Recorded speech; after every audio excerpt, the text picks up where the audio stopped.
Tobacco plants and vampire bat saliva. Biologists at Northeastern State University believe that they could be the key to recovering from a stroke. 2 Works for You reporter Joe Hinkey explains the unlikely sources of medicine. New at 10. Inside a greenhouse at NSU, biologists are growing tobacco plants modified with DNA from vampire bat saliva.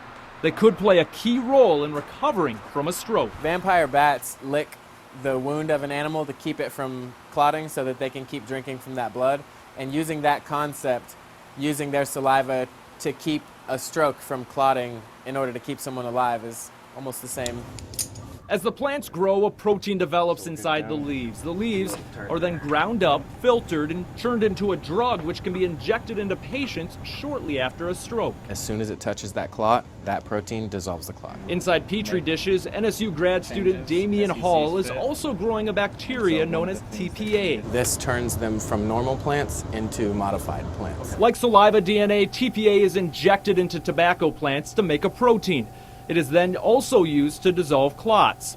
NSU Associate Professor Dr. Kevin Wang says he developed the methods as alternatives to a stroke recovery drug already being sold and costing around $4,500 per dose. And not very effective. They have lots of side effects. Now we're using transgenic tobaccos to produce drug for stroke. Cheaper, less expensive. NSU's research could lead to drugs costing around $450 per dose. They are researching 2 different ways to reach the same goal in case one is more effective than the other. The CDC reports 800,000 people in the U.S. have a stroke each year. Hall says 75% of them survive but need a way to recover.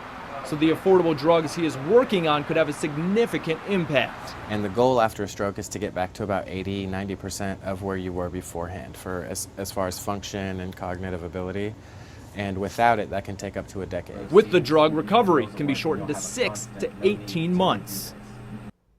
Now, once the plants contain bat saliva DNA or TPA, their seeds can be taken to grow more plants. It's very inexpensive to maintain a tobacco plant, which is how continuous production of the drug becomes so affordable. Clinical trials have yet to take place, so these drugs are still several years from becoming reality. Joe Hinkey, 2 Works for You.